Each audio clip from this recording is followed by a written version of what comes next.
Oh, you're right, all right. How's it going? I'm Grant, you're you. This is the Doodle Review, coming through with a new album to give a spin, chat some fraff about, and assign an arbitrary score to. Today, we're talking about this little gem of an album by Laetitia Sadier called Rooting for Love.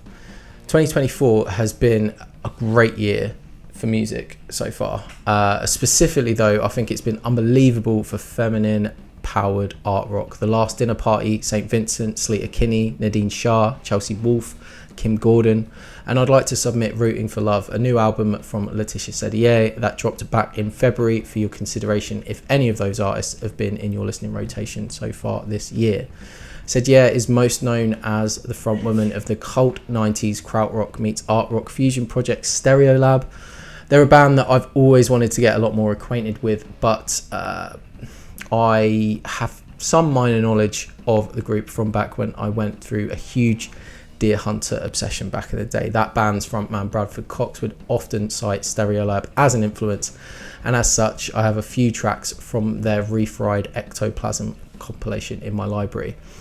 Basically, if you're into krautrock acts like Neu, Can and Kraftwerk, as well as artists like the Beach Boys, Roxy Music, and an overall very French pop sensibility, then I highly recommend you give this group a listen. Rooting for Love is the album for you if in particular you love a kind of French pop sound. If you love music where you could quite easily, envision yourself sitting outside a cafe with a cigarette on the go, coffee, watching the world go by, then this one is the one.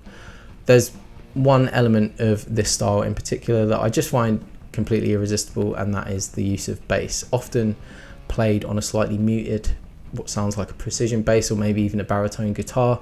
There's this sort of dichotomy in the performance of the instrument that just wins me over every time. On one hand, those muted, restrained notes feel sophisticated and like unbothered.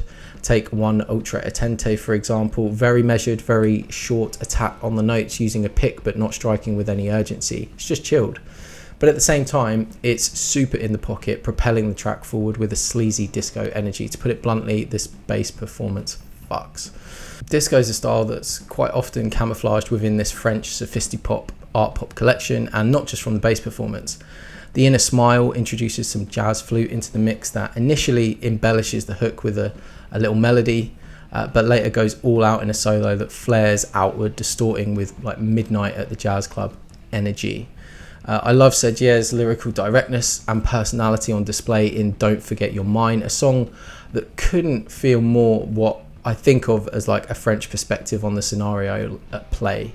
Here the protagonist is exasperatedly trying to bring their husband, who is a lecturer, back down to earth after, I guess, receiving some sort of accolades that has really inflated their ego. The track's a bit wandering, kind of like a long form narrative rather than a song, but I enjoy all of the elements, the riling chords, the backing vocals, strings, and the what you need is a good slap lyric. Just always makes me smile. Occasionally this more free-form approach loses me. La Noguesi Noe is probably the song I like least because it just doesn't seem to go anywhere despite many great production elements, but other than that, this album is pretty much a delight. I'm going to give it a 7.6 and knock it on the head. That's what I think though. What are you lot saying? Make it known in the comments, and check out some other relevant reviews linked in the description. Subscribe, share some thoughts, show some love, or just hold some abuse in the comments, and I'll see you in the next video. Cheers mate, bye.